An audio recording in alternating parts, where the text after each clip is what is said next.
Good morning students, welcome to my YouTube channel mathematics with Avi Garg. आज हम पढ़ेंगे Hilbert space से रिलेटेड एक क्वेश्चन। इससे पहले वाले लेक्चर्स में हम हिल्बर्ट स्पेस से रिलेटेड काफ़ी सारी थ्योरम्स कर चुके हैं जो कि इंपॉर्टेंट भी है। ठीक है, कौन कौन सी थ्योरम करी थी? हमने करी थी स्क्वाज इनइक्वलिटी और polarisation identity and parallelogram law. और क्या करता, और हमने कॉन्वेक्स से रिलेटेड एक थ्योरम करी थी। तो काफ़ी सारी थ्योरम्स हम कर चुके हैं। ठीक है, अगर किसी भी स्टूडेंट को उनका प्रूफ देखना है तो प्लीज़ आप पहले वाले लेक्चर्स देख लीजिए।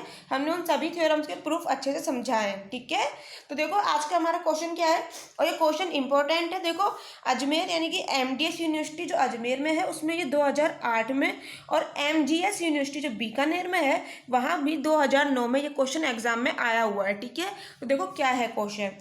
If x and Y are two vectors in Hilbert space H, Hilbert space H में हम कोई दो वेक्टर लेके चल रहे हैं एक्स और वाई। ठीक है, अगर हिल्बर्ट स्पेस की डेफिनेशन किसी को नहीं पता है तो प्लीज़ आप पहले वाले लेक्चर्स देख लीजिए। हमने हिल्बर्ट स्पेस के बारे में पूरा समझाया है, इनर प्रोडक्ट स्पेस भी और हिल्बर्ट स्पेस भी, दोनों के बारे में बताया है। ठीक है, फिर हमें शो क्या करना होगा कि mode of x comma y, ये ब्रैकेट में एक्स कोमा वाई लिख रहे हैं हम, इसका मतलब ऑर्डर पेयर नहीं है। मैं आपको पहले भी काफ़ी बार बता चुकी हूँ। इनर प्रोडक्ट को हम दो तरह से लिख सकते हैं, या तो ऐसे एक्स कोमा वाई, ये क्या बता रहा है, inner product of x and y.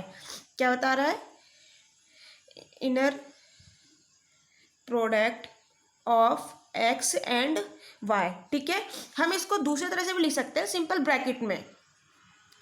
ठीक है, एक्स कॉमा वाई इस तरह से भी लिख सकते हैं। इसका मतलब भी यही है, inner product of x and y. ठीक है, इसका मतलब ये नहीं समझे कि ऑर्डर पेयर है। ये हिल्बर्ट स्पेस में से रिलेटेड हम जो भी थ्योरम्स कर रहे हैं ना, उसमें ये इनर प्रोडक्ट को शो कर रहा है, ना कि ऑर्डर पेयर को। ठीक है, देखिए ये मैं आपको पहले भी बता चुकी हूँ, है ना, जब हमने डेफिनेशंस पढ़ी थी हिल्बर्ट स्पेस की, इनर प्रोडक्ट स्पेस की। ठीक है, ओके, तो देखिए, तो हमें शो क्या करना होगा कि mode of inner product of x and Y equal to होगा norm of X into norm of Y, if and only if x and Y are linearly dependent. यानी इफ एंड ओनली इफ का case है। ठीक है, यानी कि पहले क्या करेंगे, हम इसको लेके चलेंगे और एक्स और वाई को लीनियरली डिपेंडेंट प्रूफ करेंगे। कन्वर्स में क्या करेंगे, एक्स और वाई को लीनियरली डिपेंडेंट लेकर चलेंगे और प्रूफ करेंगे इस पार्ट को। ठीक है, तो देखते हैं प्रूफ। पहले आपको पता होना चाहिए लीनियरली डिपेंडेंट प्रूफ कैसे करते हैं। देखो, लीनियरली डिपेंडेंट यानी कि नाम से ही पता लग रहा है डिपेंड हो वो। जैसे एक्स और वाई कोई दो एलिमेंट है। ठीक है, हम इनको कह रहे हैं ये लीनियरली डिपेंडेंट है, लीनियरली डिपेंडेंट। इसका मतलब क्या है, या तो ऐसे होगा एक्स इक्वल टू के वाई। ठीक है, मतलब हमने यहाँ डिपेंडेंट बता दिया ना, एक्स के पे वाई पे डिपेंड कर रहा है ना। कैसे, एक्स को हम निकाल सकते हैं किस तरह से कि वाई को अगर हम कोई भी वैल्यू होगी के की, अगर उससे मल्टीप्लाई कर दे तो हमारी एक्स की वैल्यू आ जाएगी। तो यहाँ से क्या पता लग रहा है, ये दोनों एक्स और वाई एक दूसरे पर डिपेंड कर रहे हैं। ऐसे, या फिर ऐसा हो वाई इक्वल टू एक्स और ये इसको भी के से मल्टीप्लाई कर लो कोई। ठीक है, तो इसका मतलब भी यही क्या है, डिपेंडेंट। ठीक है, तो अब देखो फर्स्ट पार्ट, हमने ये वाली स्टेटमेंट हम लेके चल रहे हैं क्या, कि mode of x comma Y equal to है norm of X into norm of Y से। This is equation first. Then हम प्रूफ करेंगे एक्स और वाई को लीनियरली डिपेंडेंट। लीनियरली डिपेंडेंट का मतलब क्या, जो मैंने आपको बताया कि one is scalar multiple of the other. ठीक है, यहाँ पे स्केलर मल्टीपल ही बताया मैंने आपको कि जैसे एक्स कोई स्केलर है तो एक्स क्या है, वाई का मल्टीपल से निकाल सकते हो आप, है ना, अगर के से मल्टीप्लाई करते तो वाई को। ठीक है, सो अब हम प्रूफ शुरू कर रहे हैं। तो हमने पहले माना कि if y equal to zero, यदि वाई जीरो होगा तो देखो तब mod of x comma Y equal to norm of x और नॉर्म ऑफ वाई, ये हम लेके चल रहे हैं। ठीक है, and the set x comma Y equal to क्या आएगा, देखो सेट है एक्स कॉमा वाई, इसमें हमने बोला एक्स और वाई की वैल्यू क्या है, जीरो। ठीक है, तो जीरो रख दिया। ये सेट कैसा है, लीनियरली डिपेंडेंट सेट होता है, ये आपको पता होना चाहिए। हम पहले पढ़ चुके हैं क्या, कि the set containing at least one zero vector is LD. कोई भी सेट ले लो, उसमें कम से कम एक भी अगर जीरो वेक्टर आ जाता है ना, जैसे तुमने कोई भी सेट लिया, एक मिनट देखिए, जैसे आपने कोई भी सेट लिया ए बी सी डी, कोई और भी नंबर है इसमें, ठीक है, ई एफ, ठीक है, बट इसमें एक और नंबर है जीरो। अगर किसी सेट में एक भी जीरो आ गया तो ये सेट बन जाता है लीनियरली डिपेंडेंट। यदि इसमें एक के अलावा और भी जीरो हो सकते हैं, zero zero zero, a b c d फिर कुछ होगा, बट अगर एटलीस्ट एक भी जीरो आ जाए तो वो सेट होता है जो लीनियरली डिपेंडेंट होता है। तो यहाँ पर एक जीरो आ रही है सेट में, यानी कि ये सेट क्या हो गया, लीनियरली डिपेंडेंट। तो हमें यही तो प्रूफ करना है कि एक्स और वाई को लीनियरली डिपेंडेंट, इसका मतलब क्या हो गया, एक्स और वाई लीनियरली डिपेंडेंट हो गए। ठीक है, क्यों, y की वैल्यू ही तो है जीरो, इसका मतलब x और y लीनियरली डिपेंडेंट हो गए। कब, जब y इक्वल टू जीरो होगा। अब हम सेकेंड केस लेके चलेंगे कि y not equal to zero हो तब। देखो उससे पहले आप एक बार, ये तो आपको पता होना चाहिए रिजल्ट, ठीक है, उससे पहले आप एक बार डेफिनेशन देख लीजिए लीनियरली डिपेंडेंट और लीनियरली इंडिपेंडेंट की होती क्या है, आपको पता होना चाहिए। देखिए ये इस क्वेश्चन का पार्ट नहीं है, आप एग्जाम में इस क्वेश्चन के आंसर में ना लिखें ये, ठीक है, सिर्फ ये वाली चीज़ लिख दें, बट मैंने आपको बताई है, आपको पता होना चाहिए। देखो लीनियरली डिपेंडेंट क्या होता है, a finite set of vectors x1 x2 dash dash dash xn, finite number है, xn तक लिए हमने, ठीक है, इन अ लीनियर स्पेस v कोई लीनियर स्पेस है। लीनियर स्पेस क्या होता है मैं आपको पहले बता चुकी हूँ डेफिनेशंस, ठीक है।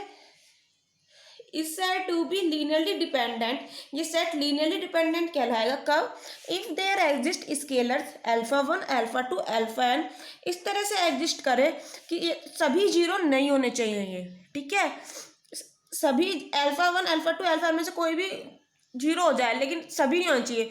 जब alpha one alpha two alpha three से तो जीरो हो गए, बट अल्फा फोर से अल्फा एन तक वो तो जीरो नहीं है ना, कम से कम एक ऐसा रहना चाहिए स्केलर जो जीरो ना हो।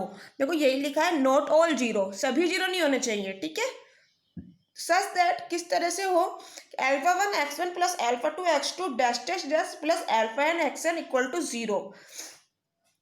यदि इस तरह से हमारी कंडीशन सेटिस्फाई होती है, वहाँ जहाँ पर कि ये जो alpha one alpha two alpha n है सभी जीरो नहीं होने चाहिए, कुछ नंबर जीरो हो सकते हैं, ठीक है, तो हम कह देते हैं जो ये सेट है x one x two x n ये लीनियरली डिपेंडेंट है। अगर ये सारे स्केलर जीरो हो जाते हैं तो हम कहते हैं ये सेट लीनियरली इंडिपेंडेंट है। देखो यही लिखा है, if however alpha one x one plus alpha two x two dash dash dash plus alpha N x N zero आ रहा है, ठीक है, लिख लीजिए इक्वल टू जीरो है, ठीक है, और तब इसका मतलब यदि ऐसा हो रहा है कि alpha I equal to zero आ रहा है, अल्फा आई मतलब आई का मतलब 1 2 3 4 डैश डैश एन तक, यहाँ लिखा है ना फॉर ऑल आई, इस साइन का मतलब फॉर ऑल होता है, ठीक है, फॉर ऑल आई यानी आई की सभी वैल्यू के लिए, यानी कि सारे अल्फा जीरो है, alpha one alpha two dash dash alpha n सभी जीरो है, इसका मतलब क्या होगा, द सेट ऑफ वेक्टर्स, ये वाला सेट है जो वेक्टर्स का,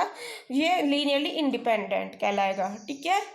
तो आप याद रखो कि अगर ये कंडीशन याद रखो बस कि alpha one x one plus alpha two x two dash dash alpha N x N zero आ रहा है, यदि ये सारे scalars alpha one alpha two alpha N zero हैं तो इसका मतलब है लीनियरली इंडिपेंडेंट सेट है। कौन सा set, x one x two x n वाला। और यदि स्केलर्स सभी जीरो नहीं है, नॉट ऑल जीरो, कुछ ही जीरो है, इसमें से कुछ भी नंबर हो सकता है जीरो, हो सकता है alpha one alpha two alpha three alpha 5 zero हो जाए, ठीक है, लेकिन कुछ तो बचेंगे कि जो जीरो ना हो, तो तब हम इस सेट को कह देते हैं लीनियरली डिपेंडेंट, ठीक है, ये याद रखिए। देखिए y बराबर जीरो के लिए हमने प्रूफ कर दिया लीनियरली डिपेंडेंट। अब हम सेकंड केस लेके चल रहे हैं, y जब नॉट इक्वल टू जीरो होगा। देखिए second case y not equal to zero लिया हमने, ठीक है, जब y जीरो के इक्वल नहीं है इसका मतलब नॉर्म ऑफ y भी जीरो के इक्वल नहीं होगा, इसका मतलब norm of y greater than zero होगा, नॉट इक्वल टू। जब हम नॉर्म की डेफिनेशन में पढ़ चुके हैं कि क्या लिखते हैं हम यहाँ पे, जब नॉर्म की फर्स्ट प्रॉपर्टी लिखते हैं कि norm of y greater than equal to zero, यही लिखते हैं हम, norm of y greater than equal to zero, है ना फर्स्ट प्रॉपर्टी में। यदि किसी को नॉर्म की डेफिनेशन समझनी है तो प्लीज़ पहले वाला लेक्चर्स देख लीजिए, उसमें हमने बताया है आपको नॉर्म की डेफिनेशन, उसमें सारी प्रॉपर्टी भी है नॉर्म की। यहाँ हम कह रहे हैं जीरो नहीं है, इसका मतलब यहाँ पर इक्वल टू का साइन नहीं आया है, इसलिए norm of y greater than zero आया है, ठीक है। देखो मैं आपको छोटे से छोटे कंसेप्ट क्लियर करना चाहती हूँ, इसीलिए मैं आपको हर चीज़ छोटी सी चीज़ बताती हूँ कि क्यों इक्वल टू आया, क्यों ग्रेटर देन आया, क्यों लेस देन आया, ठीक है। तो प्लीज़ अगर आपको अच्छा लगता हो तो आप लाइक ज़रूर करिए, लाइक एंड सब्सक्राइब, और कोई अगर क्वेरी हो तो कमेंट भी कीजिए, ठीक है। देखिए अब फ्रॉम फर्स्ट इक्वेशन हमारी क्या थी क्या है first equation, mod of x comma Y equal to norm of x norm of y, ठीक है, याद रखिए। सो फर्स्ट इक्वेशन से नॉर्म ऑफ एक्स क्या आ जाएगा, norm of x equal to mod of x comma y upon norm of y, ठीक है। सो देखो इससे अब हम इसे ये लिख सकते हैं क्या, mod of x comma y upon norm of y. तो हमने यहाँ क्या किया, नॉर्म ऑफ वाई को मोड के भी और इनर प्रोडक्ट के भी अंदर लेके गए, ठीक है। देखो इसको कैसे ले जा सकते हैं, आप यहाँ से समझो, इस स्टेप से ये वाला स्टेप समझो क्या चाहेगा। मैंने आपको जब इनर प्रोडक्ट की डेफिनेशन बताई थी तब आपको बताया था क्या, जो ये alpha x comma beta y कोई है, ठीक है, इसके इनर प्रोडक्ट हमने ले रहे हैं। तो ये मैंने आपको बताया था कॉमा के इस साइड वाला होता है फर्स्ट वेरिएबल, इस साइड वाला होता है सेकंड वेरिएबल, ठीक है। इनर प्रोडक्ट की हम किस तरह से लिख सकते हैं, जब जो फर्स्ट वेरिएबल है उसके साथ जो स्केलर होता है जब वो बाहर आता है तो वो आता है विदाउट बार बाहर, ठीक है। इसका अल्फा बाहर लिया है हमने तो ये आएगा अल्फा सीधे बाहर एक्स कॉमा बीटा वाई, ठीक है। और जब इस स्केलर बीटा को बाहर लेंगे, ये सेकंड वेरिएबल के साथ है तो ये बाहर कैसा आएगा, अल्फा चल ही रहा है बाहर बीटा बार, ठीक है, एक्स कॉमा वाई। ये बीटा बार क्या है, complex conjugate, z equal to x plus iota y है तो z बार क्या होता है, x माइनस आयोटा वाई। जब हम पढ़ते हैं कॉम्प्लेक्स नंबर में z बार को क्या कहते हैं, कॉम्प्लेक्स कॉन्जुगेट ऑफ z, ठीक है। तो बीटा बार समझ आया क्या है, कॉम्प्लेक्स कॉन्जुगेट ऑफ बीटा। तो आपको याद रखना है कि alpha x beta y first variable के साथ जो स्केलर है वो विदाउट बार बाहर आता है, और जो सेकंड वेरिएबल के साथ स्केलर होता है उसके साथ बार आता है, ठीक है। अब हमारा क्या है यहाँ पर, x comma y upon norm of y. अब नॉर्म ऑफ वाई को हमने इससे इनर प्रोडक्ट से बाहर लेना है तो कैसे लोगे, x comma y upon norm of Y, इसका इनर प्रोडक्ट और फिर इसका है मोड, ठीक है। नॉर्म ऑफ वाई को बाहर लेना है, नॉर्म ऑफ वाई के ऊपर बार तो आएगा नहीं, क्यों, नॉर्म कोई भी रियल नंबर होता है और रियल नंबर्स का हम कॉम्प्लेक्स कॉन्जुगेट नहीं लेते हैं, कॉम्प्लेक्स कॉन्जुगेट नाम से पता लग रहा है कॉन्जुगेट कॉम्प्लेक्स नंबर्स का लेते हैं, ठीक है। तो रियल नंबर होगा ये नॉर्म ऑफ वाई। मैंने आपको जब डेफिनेशन बताई थी तब अच्छे से समझाया था कि norm of y real number होता है, नॉर्म हमेशा रियल नंबर होती है, क्यों, क्योंकि देखो दोबारा देख लो नॉर्म हम डिफाइन कैसे करते हैं, नॉर्म है ये, ठीक है, ये हम इससे डिफाइन कैसे करते हैं, एन कोई लीनियर स्पेस है यहाँ से आर में, इस तरह से हम डिफाइन करते हैं नॉर्म को, यानी कि एन कोई लीनियर स्पेस है, इसमें कोई एक्स होगा, उसका नॉर्म हमेशा क्या होगा, कोई भी रियल नंबर, ठीक है, समझ आया डेफिनेशन से। इसीलिए बोल रहे रियल नंबर होगा तो इसका बार तो बाहर आएगा नहीं, सीधा बाहर आएगा, तो क्या होगा, one upon mod of y, sorry norm of y x comma y, ठीक है। अब देखो मैंने क्या बताया, नॉर्म जो होती है हमेशा पॉजिटिव क्वांटिटी होती है, तो पॉजिटिव क्वांटिटी मोड से बाहर आ सकती है क्योंकि मोड का काम क्या होता है, नेगेटिव को पॉजिटिव करना। सो इसको हम क्या लिख सकते हैं, norm of y mod of x comma y, ठीक है। देखो यही तो है, देखो आप कर लो मैच, ये वाली टर्म रही और ये वाली टर्म ये रही, समझ आ गई कैसे लिखी। सो देखिए अब आगे, ये हमने y upon norm of y को माना z, ठीक है। स्टूडेंट्स मैं आपको एक एक कंसेप्ट क्लियर करना चाहती हूँ, इसलिए मैंने आपको अच्छे से बताया कि इसमें और इसमें आपको कोई कंफ्यूजन ना हो, ये अच्छे से समझ आया आपको, ठीक है। तो z equal to y upon norm y, ठीक है। तो यहाँ पर इसकी जगह z लिख दो, तो x comma z equal to norm of x। देखो नॉर्म ऑफ z क्या होगा, 1, क्यों, देखिए ये आपको पहले बता जा चुका है कई बार, z क्या है, y upon norm of y, ठीक है। इसे हमें लेना है नॉर्म, नॉर्म ऑफ जेड को क्या आएगा, नॉर्म ऑफ वाई अपॉन, देखो ये पहले से नॉर्म ऑफ वाई, तो नॉर्म का दोबारा नॉर्म कोई ना लेते हैं, नॉर्म एक बार ले लिया बस, ठीक है, क्योंकि नॉर्म हम किसका लेते हैं, वेक्टर्स का। और जब नॉर्म ऑफ वाई क्या आएगा, कोई वेक्टर कोई ना आएगा, कोई स्केलर आएगा, कोई कांस्टेंट नंबर आएगा, मैंने बताया रियल नंबर आएगा कोई ना कोई, ठीक है। तो इसका मतलब क्या है, नीचे नॉर्म ऑफ वाई ही रहेगा, तो ये कैंसिल हो गया, ये क्या आ गया 1, तो आगे समझ, norm of z equal to 1, ठीक है। This is equation 2। अब देखो अब हम ये कंसीडर करके चल रहे हैं क्या, कि norm of X minus x comma Z into Z का स्क्वायर लेके चल रहे हैं हम, इसको हम किस तरह से लिख सकते हैं। देखो अब ये मैंने आपको पहले बताया, अगर कोई पहले वाले लेक्चर्स देख कर आया तो उसे समझ आ गया होगा ये हमने कैसे लिखा है। मैंने आपको बताया था नॉर्म ऑफ एक्स स्क्वायर हम कैसे डिफाइन करते हैं, एक्स कॉमा एक्स, याद रखिए norm of x square x comma x, ये क्या है, inner product of x and x, ठीक है। तो यहाँ पे क्या है, x minus x comma Z into Z, तो इसको किस तरह से लिखेगा, किस तरह से लिखेंगे, एक्स माइनस, यहाँ पर हमने ये जो एक्स कॉमा जेड है ना इसकी वैल्यू लैम्डा मान ली, इसकी वैल्यू लैम्डा मान ली, तो किस तरह से लिखोगे, x minus lambda Z comma x minus lambda Z. ठीक है, देखो यहाँ लैम्डा बराबर हमने मान लिया एक्स कॉमा जेड। अब इसको किस तरह से ओपन करोगे, ये मैं आपको पहले बता चुकी हूँ, जब हमने हिल्बर्ट स्पेस की थ्योरम पढ़ी थी और उसके साथ हिल्बर्ट स्पेस की रिलेटेड थ्योरम पढ़ी थी, उसकी एक डेफिनेशन पढ़ी थी हिल्बर्ट स्पेस की, तब मैंने आपको बताया था ये किस तरह से ओपन करते हैं। ठीक है, अगर आप एक बार मैं आपको दिखा देती हूँ स्टेटमेंट, बट आपको प्रूफ देखने हैं तो आपको पहले वाले लेक्चर्स देखने पड़ेंगे, क्योंकि मैं बच्चों बार बार तो एक ही प्रूफ को नहीं बता सकती ना, फिर ये वाला लेक्चर काफ़ी लेंदी हो जाएगा। ठीक है, तो आप एक बार देख लीजिए थ्योरम्स का प्रूफ उस लेक्चर में, और यहाँ स्टेटमेंट देख लीजिए। देखो मैंने आपको ये बताया था, ये आप नोट कर लीजिए। ठीक है, कि किस तरह से ओपन करते हैं नए प्रोडक्ट को, एक तो ये है और एक ये बताया था मैंने आपको हिल्बर्ट स्पेस की डेफिनेशन। ठीक है, तो इसका यूज़ और इस थ्योरम का यूज़ हम करके आइए बताएंगे। अगर आपको यदि इनका प्रूफ देखना है तो प्लीज़ पहला लेक्चर्स देख लीजिए, आपको अच्छे से समझ आ जाएगा। सो देखो आप कैसे ओपन करा, x comma x minus lambda Z. ठीक है, मैंने इसको डायरेक्ट लिख दिया आपको, देखो एक स्टेप ऊपर करके बताती हूँ। इसको कैसे ओपन करेंगे, पहले एक्स कॉमा ये वाला एक्स माइनस लैम्डा जेड। ठीक है, फिर माइनस है तो माइनस, फिर क्या आएगा lambda Z minus x minus lambda Z. ठीक है, अब देखो इसको ओपन करा है, एक्स कॉमा एक्स माइनस है, माइनस आ गया, लैम्डा स्केलर है बाहर आ गया। ठीक है, एक्स कॉमा जेड, ये वाली टर्म ये रही। ठीक है, अब देखो ये सेकंड वेरिएबल के साथ लैम्डा है तो लैम्डा के साथ बार बाहर आएगा। ठीक है, तो ये आ गया माइनस लैम्डा बार एक्स कॉमा जेड। ठीक है, इसको हमने ये वाली टर्म और ये वाली टर्म है। ठीक है, ये वाली नहीं है। अब देखो ये वाला कैसे ओपन होगा, ये वाली टर्म है, देखो यहाँ से क्या आएगा माइनस, माइनस बाहर आ गया, लैम्डा फर्स्ट वेरिएबल के साथ स्केलर है तो बाहर नहीं आएगा, सिंपल बाहर आ गया, Z comma x, Z comma x.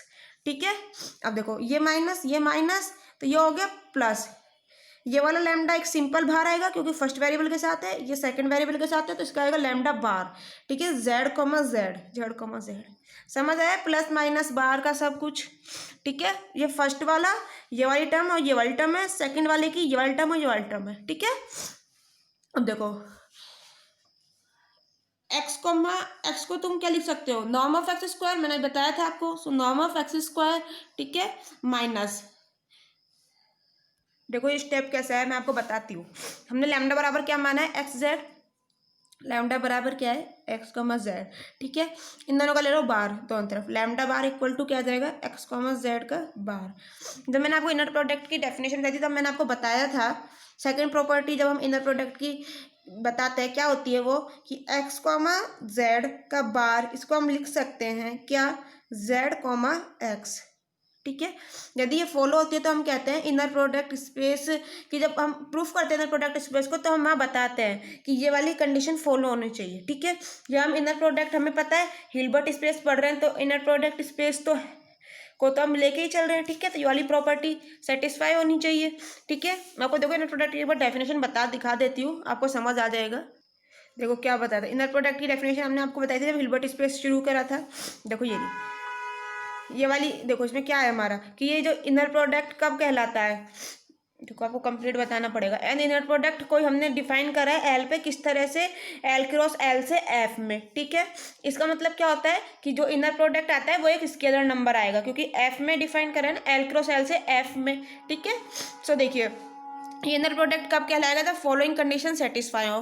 First condition ये वाली, सेकंड कंडीशन जो मैंने अभी आपको बताई एक्स कॉमा वाई का बार को हम लिख सकते हैं वाई कॉमा एक्स। ठीक है, और देखो थर्ड कंडीशन ये, यदि ये सभी कंडीशन सेटिस्फाई होती है तो हम कह देते हैं ये इनर प्रोडक्ट है, जो हमने मैपिंग डिफाइन करी है, ये हमने एक मैपिंग डिफाइन करी इसे कहते हैं ये इनर प्रोडक्ट है। और इसी तरह से हमने बताया था फिर को इस लीनियर स्पेस के साथ इनर प्रोडक्ट को हमने डिफाइन करा तो उससे कह देते हैं इस पेयर को इनर प्रोडक्ट स्पेस। ठीक है, जैसे हमने आपको बताया था, इसके साथ ही हमने आपको मैट्रिक स्पेस की डेफिनेशन भी बताई थी।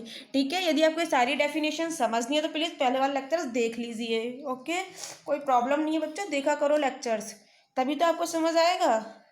तो देखिए अब ये समझ आया कैसे लिखे, तो इस लैम्डा बार को आप क्या लिख सकते हो, जेड कॉमा एक्स। ठीक है, lambda bar equal to z comma x. अब इसे याद रखो, ये कोई है जेड कॉमा एक्स, इसे क्या लिख दोगे लैम्डा बार, तो देखो यही लिखा है एक्स कॉमा एक्स, इसको बोल दिया norm of x square minus lambda, इसको बोल दे लैम्डा बार, ठीक है। ऐसे ही माइनस लैम्डा बार चल रहा है। एक्स कॉमा जेड क्या है, लैम्डा ही है, सो लैम्डा लिख दिया, प्लस लैम्डा लैम्डा बार प्लस लैम्डा बार और जेड कॉमा जेड, ठीक है। इस जेड कॉमा जेड को भी लिख लो नॉर्म ऑफ जेड स्क्वायर लिख सकते हो, बट मैं आपको इसकी मैंने इसलिए नहीं लिखा है, इसकी वैल्यू फिर नॉर्म ऑफ जेड से आपसे निकलेगी नहीं, इसी तरह से निकाल के बताएंगे आपको। देखो इसकी वैल्यू, इसको हम क्या लिख सकते हैं, norm of Z square. Norm of Z square क्या होगा, norm of Z into norm of Z, इस तरह से लिख सकते हैं। और दोनों तरफ जेड की वैल्यू रख दी, Y upon norm of Y, इसका नॉर्म, ठीक है, जेड की वैल्यू रख दी। अब इसकी मैंने अभी आपको ऊपर निकाल के बताई थी, ये हमने निकाल भी रखी है, mod of norm of Z एक, तो ये क्या आ गया, एक इंटू एक, सो एक, तो इसकी वैल्यू क्या आ गई, जेड कॉमा जेड की एक, ठीक है, तो यहाँ वैल्यू रख देना एक।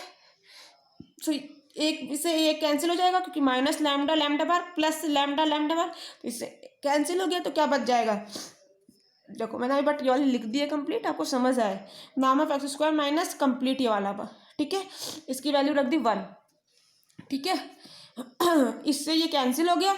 अब देखो आपको ये प्रॉपर्टी पता होगी कॉम्प्लेक्स नंबर की, कि जेड जेड बार को हम क्या लिख सकते हैं, मॉड ऑफ जेड स्क्वायर, ठीक है। जेड क्या है, कॉम्प्लेक्स नंबर, तो लैम्डा बार को क्या लिख दिया, मॉड ऑफ लैम्डा स्क्वायर, ठीक है, माइनस चल ही रहा है। अब देखो लैम्डा की वैल्यू रख दी एक्स कॉमा जेड, ठीक है। अब देखो ये हमारा क्या आ गया, ये एज इट इज लिखा हमने, ठीक है, यही चल रहा था हमारा इस साइड हमारा यही चल रहा है, ठीक है। तो इसकी वैल्यू क्या आ गई, 0, क्यों, देखो हमारी जो सेकंड इक्वेशन थी, हमारी सेकंड इक्वेशन ये थी, ठीक है, इसमें क्या बताया था हमने, कि mod of x comma Z किसके इक्वल है, नॉर्म ऑफ एक्स के, ठीक है। तो यहाँ पर नॉर्म ऑफ एक्स के इक्वल है, ये दोनों इक्वल है, इसका मतलब क्या हो गया, इसकी जगह लिख लो नॉर्म ऑफ एक्स, देखो ना, समझ आ रहा है ना आपको, कुछ भी नहीं है, कैंसिल हो रहा है, ये इक्वल है ये दोनों, ठीक है। तो ये कैंसिल हो गया, तो ये आ गया इक्वल टू 0। देखो इस जब नॉर्म का स्क्वायर 0, इसका मतलब नॉर्म भी 0 है, ठीक है। So X norm of X minus X Z Z equal to 0। और मैंने जब नॉर्म की डेफिनेशन बताई थी आपको पहले वाले लेक्चर्स में, तो मैंने क्या बताया था, नॉर्म की जब प्रॉपर्टी पढ़ते हैं कि नॉर्म ऑफ जेड 0 है, इसका मतलब if and only if z equal to 0, इसका मतलब जेड 0 है तो नॉर्म ऑफ जेड भी 0 होगा, और यदि नॉर्म ऑफ जेड 0 है तो इसका मतलब जेड 0 होगा। इफ एंड ओनली इफ का केस है ना, जेड 0 होगा तब नॉर्म ऑफ जेड 0 होगा, ठीक है। सो यहाँ पर ये 0 है नॉर्म, तो इसका अंदर वाला पार्ट भी 0 होगा, ठीक है।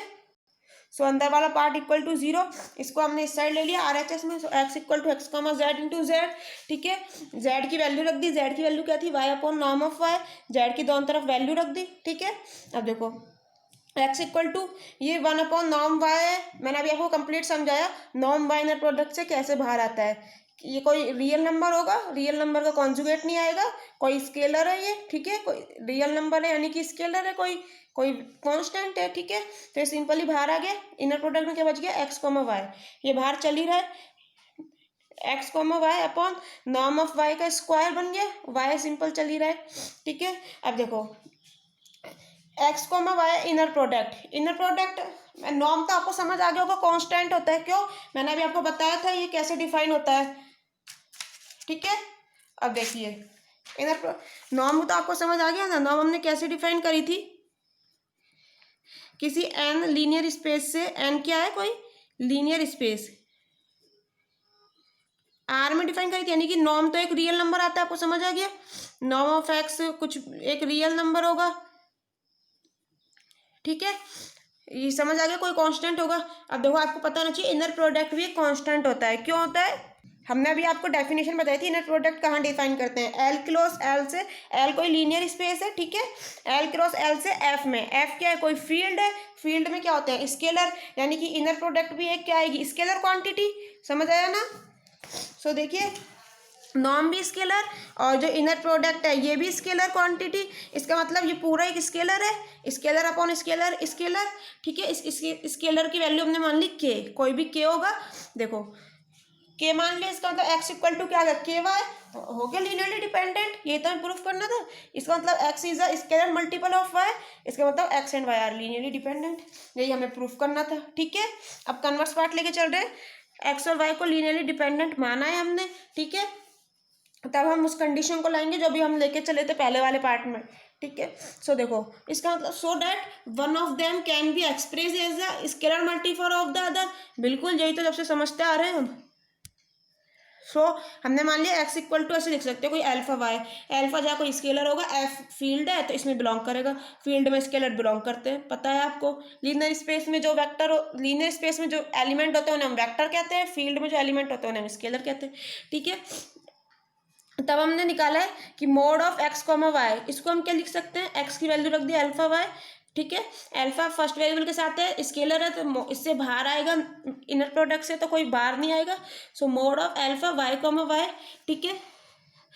अब देखो वाई कॉमा वाई को क्या लिख सकते हो, नॉर्म ऑफ वाई स्क्वायर, और नॉर्म का कोई मोड नहीं लेते क्योंकि नॉर्म एक खुद ही पॉजिटिव क्वांटिटी आती है। सो मोड क्या आ गया, सिर्फ अल्फा का, ठीक है। अब हमने निकाला नॉर्म ऑफ एक्स और नॉर्म ऑफ वाई की वैल्यू।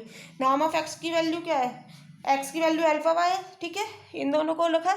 अब देखो एल, अब यह है नॉर्म की प्रॉपर्टी से बाहर, हमने नॉर्म की आपको प्रॉपर्टी बता रखी है फोर्थ, क्या होती है, norm of alpha X equal to mode of alpha norm of X, ठीक है, सॉरी नॉर्म बन गया ना, mode of alpha norm of X. So यहाँ क्या आएगा, mode of alpha norm of Y into Y चल ही रहा है, इसका मतलब mode of alpha norm of Y का स्क्वायर। देखो ये और ये सेम आ गए, ये हमने निकाला क्या है, mod of x comma y, और ये क्या है norm of x norm of Y, इसका मतलब ये दोनों इक्वल, ये तो हमें प्रूफ करना था, ठीक है। अब देखो, अब जिसने स्क्वायर्स इनइक्वलिटी पढ़ रखी है उसे पता होगा स्क्वायर्स इनइक्वलिटी में यहाँ इक्वल टू नहीं होता, लेस देन इक्वल टू होता है, ठीक है। देखो मैं आपको दिखा देती हूँ, देखो स्क्वायर्स इनइक्वलिटी ये हमने पढ़ी थी पहले वाले लेक्चर में, तो वहाँ क्या था, mod of x comma y less than equal to norm of x norm of y, ठीक है। अभी जो हमने प्रूफ करा है उसमें इक्वल टू प्रूफ करा है, यदि आपको इसका प्रूफ समझना है तो प्लीज़ आप पहले वाले लेक्चर्स देख लीजिए, ठीक है। और आपको अगर इनका भी प्रूफ देखना है तो प्लीज़ इसके लिए पहले वाला लेक्चर देख लीजिए, इसका भी प्रूफ बताया हमने आपको, इसका भी प्रूफ बताया, देख लीजिए लेक्चर्स, ठीक है। देखिए यहाँ क्या लेस देन इक्वल टू, और यहाँ जो अभी हमने प्रूफ करा है इक्वल टू, इसका मतलब क्या है, जब एक्स और यहाँ पर हम क्या लेके चल रहे हैं, एक्स और वाई लीनियरली डिपेंडेंट है, यही हम मान के चल रहे हैं। इसका मतलब जब एक्स और वाई लीनियरली डिपेंडेंट होते हैं तो जो हमने कॉची स्क्वायर्स इनइक्वलिटी पढ़ी है वो रिड्यूस हो जाती है इक्वलिटी में, क्योंकि कॉची स्क्वायर्स इनइक्वलिटी थी, लेस देन इक्वल टू था ना, और ये क्या है, सिर्फ इक्वलिटी है। इनइक्वलिटी समझते हो ना, इनइक्वलिटी किन्हें कहते हैं, जो हम less than equal to greater than equal to लिखते हैं, ये इन्हें कहते हैं इनइक्वलिटीज़, और ये जो हम इक्वल का साइन लेते हैं ना, ये इक्वलिटीज़, ठीक है। सो समझ आया, ये बात ध्यान रखिए, ये वाला इससे रिलेटेड क्वेश्चन है ना, नेट के एग्जाम में भी आ जाते हैं कि जब लीनियरली डिपेंडेंट होते हैं एक्स और वाई तो स्क्वायर्स इनइक्वलिटी है जो इक्वलिटी में चेंज हो जाती है, ठीक है। So thank you so much. अगर आपको पसंद आया हो तो प्लीज़ लाइक करिए, सब्सक्राइब करिए और दोस्तों के साथ शेयर ज़रूर करिए, ठीक है। Thank you so much, like ज़रूर करिए प्लीज़, मुझे मोटिवेशन मिलता है। Thank you so much.